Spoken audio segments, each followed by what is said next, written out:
Hello sir. Hello. हमारे एक पुराने इन्वेस्टर है, हम्म। उन्होंने कुछ क्वेरी भेजी है सर। वो हमारे क्वेरी पर्सनल कॉल पे भेजी थी। उनका एक छोटा सा बेबी है, हम्म। 5 इयर्स का। ठीक। उसके फ्यूचर को लेकर वो बहुत परेशान रहते हैं। हम्म। आपका इस पर क्या कहना है? पहली चीज तो ये है, परेशान क्यों रहते हैं? हम्म, क्या वो अपने बेबी के एजुकेशन के लिए परेशान रहते हैं, हम्म, या किसी प्रकार का कुछ उनके भविष्य की चिंता है उसके लिए परेशान रहते हैं, या उनके पढ़ाई लिखाई के लिए कैपिटल कहाँ से अरेंज होगा उसके लिए परेशान रहते हैं? पहले तो ये क्लियर होना है कि वो डिस्टर्ब क्यों है, उनका कंसर्न क्या है इसके एजुकेशन के लिए। एजुकेशन के लिए। तो पहला तो देखिए, उनसे आपको क्वेश्चन ये इंफॉर्मेशन गैदर करना पड़ेगा कि वो एक्चुअल में प्लान क्या करें। पहली चीज तो ये समझिए कि बच्चे आगे जाकर के क्या करेंगे, इस पे हम लोग डिसीजन नहीं ले सकते। हो सकता है पेरेंट्स एम्बिशन रखे कि वो सीए बने, या इंजीनियर हो, या डॉक्टर हो, या बिजनेस प्रोफेशनल हो। ठीक है, तो बेबी क्या करेगा भविष्य में जाकर के, इसका आंकड़ा हम लोग आज से नहीं लगा सकते। तो किसी भी पेरेंट्स के लिए सबसे इजी और सबसे आसान तरीका जिससे कि वो अपने बच्चों के भविष्य के लिए प्लान करे कि वो उन्होंने खुद क्या किया है। एग्जाम्पल दीजिए कि अगर मैं एक फाइनेंशियल एडवाइजर हूँ, हम्म, कंसल्टेंट हूँ, तो मुझे मेरी एजुकेशन में, मेरे प्रोफेशनल कोर्सेज में मुझे कितने एक्सपेंस हुए, ठीक है, वो मेरे पेरेंट्स ने मुझ पर किया। तो उससे इजी हो जाएगा एक कैलकुलेशन कि अपने को ये प्लान करना है कि कम से कम जो लेवल ऑफ एजुकेशन मुझे मिला है और उस वक्त उसके लिए जितना खर्च हुआ है उसको इन्फ्लेशन को ऐड करते हैं। देखिए, एजुकेशन पर इन्फ्लेशन सबसे ज्यादा है, मेडिकल और एजुकेशन, ये दो चीज सेक्टर ऐसा है जिसमें सबसे तेजी, सबसे ज्यादा महंगाई बढ़ रहा है। बिल्कुल सर। एजुकेशन पर आज अगर इंडिया का इन्फ्लेशन देखें तो 11% का इन्फ्लेशन रेट है। मतलब कि इसको सिंपली समझिए कि हर 4.5 साल में कोई भी कोर्स अगर आप प्लान कर रहे हैं कि वो 20 लाख रुपए का होगा, तो 5 से 6 सालों के बाद वहां आपको 40 लाख लग रहा है। ठीक है, तो पहला चीज क्लियरिटी ये रखिए कि आपको इन्फ्लेशन को ध्यान रखना है।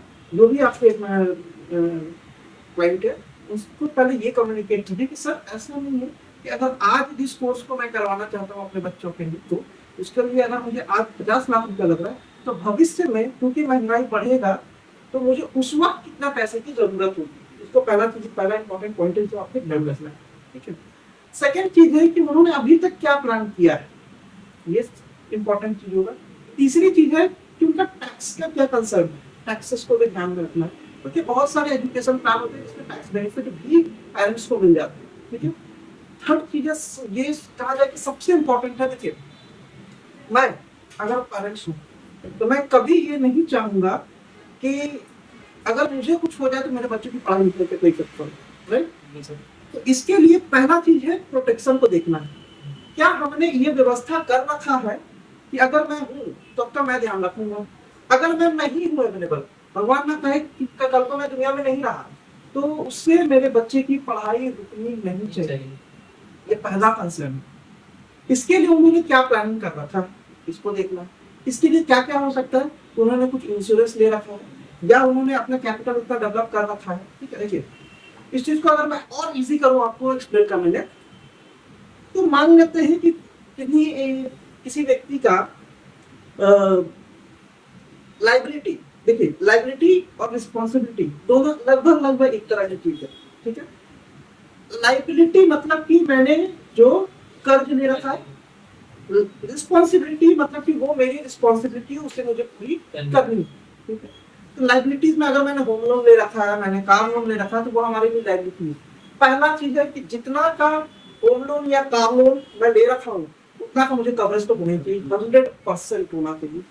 अब अगर मेरे बच्चे हैं, मेरे 2 बच्चे हैं, तो उनकी एजुकेशन में कितना खर्च होगा उस अनुसार हमारे पास कवरेज होना चाहिए। इस कवरेज के लिए क्या क्या ऑप्शन है, इंश्योरेंस, ठीक है, दूसरा है कि उतना मैंने कैपिटल अगर बिल्डअप करना। एग्जाम्पल लीजिए कि अगर मैं देख रहा हूँ कि मेरे पास 4-5 करोड़ रुपए का कॉर्पस है जिससे मेरे बच्चे का भविष्य पढ़ाई हैम्पर नहीं होगा, तो इंश्योरेंस का रिक्वायरमेंट नहीं है। लेकिन फिर भी जिनके पास कितना कैपिटल है वो और बहुत ईगरनेस से अपना इंश्योरेंस करवाते हैं। ठीक है, जिनके पास पैसे नहीं है, बहुत ध्यान देने वाली बात है कि जिनके पास एक्चुअली पैसा नहीं है उनको इंश्योरेंस का वैल्यू भी नहीं पता। जी, क्योंकि जिनके पास पैसा है, जो कैपिटलिस्ट है, इस चीज को बहुत ध्यान से समझना है कि अगर मेरे पास इतना कैपिटल है कि मेरे बच्चों की एजुकेशन, लाइबिलिटी, सारी चीजों के लिए हमको चिंता नहीं है, तो इंश्योरेंस का जरूरत नहीं है। लेकिन अगर नहीं है, तो सबसे पहले चाइल्ड एजुकेशन प्लान लेने से पहले अपने को टर्म इंश्योरेंस लेना चाहिए। सर। कितने का टर्म इंश्योरेंस होना चाहिए? जो मैं कमा रहा हूँ, जितना मैं आज साल का कमाता हूँ, उसका कम से कम 20 टाइम। अगर मेरा उम्र कम है, मेरा उम्र अगर कम है, तो ये अमाउंट आपका 25 टाइम्स जाएगा। और ये इसको क्या बोलते हैं? इसको ह्यूमन लाइफ वैल्यू कहते हैं, चलिए, HLV, कि मुझे कितने अमाउंट का कवरेज मेरा होना चाहिए। ठीक है, तो HLV को कैलकुलेट कीजिए। इसके लिए आप हेल्प ले सकते हैं अपने एडवाइजर्स का, अपने कंसल्टेंट, फाइनेंशियल कंसल्टेंट का। अगर उनको इच्छा हो तो हम मुझसे भी कनेक्ट कर सकते हैं कि उनका एक्चुअल में इंश्योरेंस अमाउंट कितना होना चाहिए। ठीक है, ये क्या हो गया कि हमारा प्रोटेक्शन है। हम निश्चित है कि कल को अगर मेरे साथ कुछ प्रॉब्लम भी होता, मैं नहीं भी रहा, तो पैसा मेरे बच्चों के भविष्य के लिए सुरक्षित है। जो मैं नहीं भी कमा करके अगर दूंगा, मैं नहीं भी उतना अगर अर्न कर पाया और सेव कर पाया, तो मेरे गैर मौजूदगी में वो पैसा मिलेगा। पहला इंपॉर्टेंट चीज। सेकंड चीज, मैंने प्रोटेक्शन लेके अब आता है मुझे बच्चों के लिए सेव करना। ठीक है, सेविंग का बहुत सारा ऑप्शन है, बहुत सारे चाइल्ड एजुकेशन प्लान है, LIC के बहुत सारे प्लान है, हर इंश्योरेंस कंपनी का प्रोडक्ट है। इस चीज को देखिएगा। सेकंड जो इंपॉर्टेंट चीज है, अगर आप बच्चों के लिए प्लान कर रहे हैं, तो उसमें वेवर ऑफ प्रीमियम का एक बहुत बढ़िया राइडर होता है।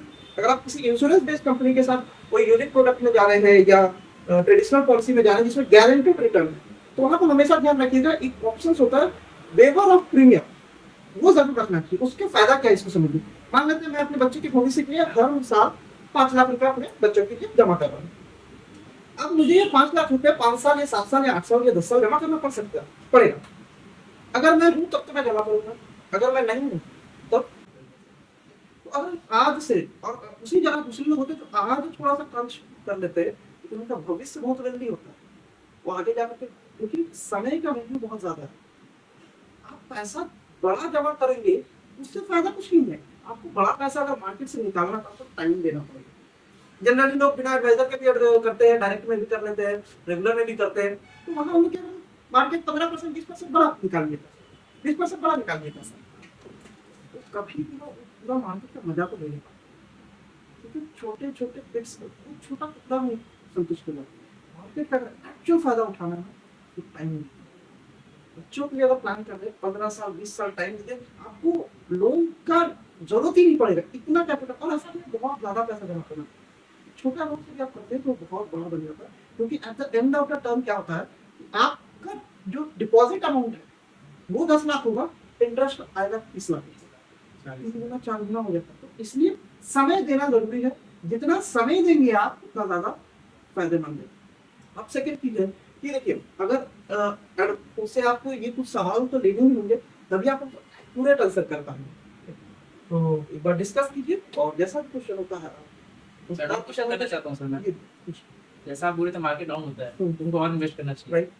तब वो एसआईपी बढ़ाना चाहिए या फिर लमसम उसी में ऐड ऑन करना चाहिए? लमसम अगर कैपिटल है तो बिल्कुल, जब मार्केट में क्रंच में, देखिए सिंपल सा चीज है, सोना सस्ता होता है तब खरीदते कि महंगा होता है तब खरीदते, राइट। तो जब भी बाजार जब गिर रहा है, इसके इस माइंडसेट को चेंज करना होगा। ये हम लोग कहते हैं ना कि बाजार गिर रहा है, भाई गिर रहा तो फायदा है ना, सस्ता यूनिट मिल रहा है, खरीदिए। सस्ता हो गया है मार्केट, तब खरीदना चाहिए। और जब महंगा हो गया बेच दीजिए। शॉर्ट पीरियड के लिए भी लोगों को मैं एक आइडिया देता हूँ। जब मार्केट बढ़ा जाता है, मान लेते एग्जाम्पल ये इजराइल ईरान वाला वॉर हुआ था, उस वक्त मार्केट में अच्छा खासा ड्रॉप किया। उसको बेसिकली मार्केट एक बबल बनाया हुआ था, उसको बहाना चाहिए था किसी को। ठीक है, बाजार में क्या होता है ना, बहाना से काम होता है। ठीक है, मार्केट को अगर गिरना है तो उसको कोई भी बहाना मिल जाएगा, वो गिरेगा। और उससे अगर चढ़ना है तो कोई भी रीजन, छोटा सा रीजन से भी वो बहुत तेज चलता है। बहुत बड़ा हमको ये था कि ट्रम्प जीते, लेकिन उसमें अच्छा रिस्पांस आना चाहिए था, लेकिन आया नहीं। इंटरनेशनल मार्केट काफी रिस्पांस किया अच्छा था। कुछ चीजें ट्रम्प जी ने कहा था कि हाँ हम लोग इंपोर्ट पे बहुत कुछ रिस्ट्रिक्शन वगैरह लगाएंगे, इन सब चीजों को लेकर के चैलेंजेस थी।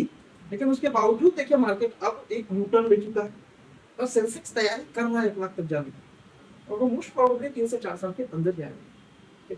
तो ये जो पीरियड है, अगला 10, 15, 20 साल मार्केट लिंक इन्वेस्टमेंट के गोल्डन पीरियड है।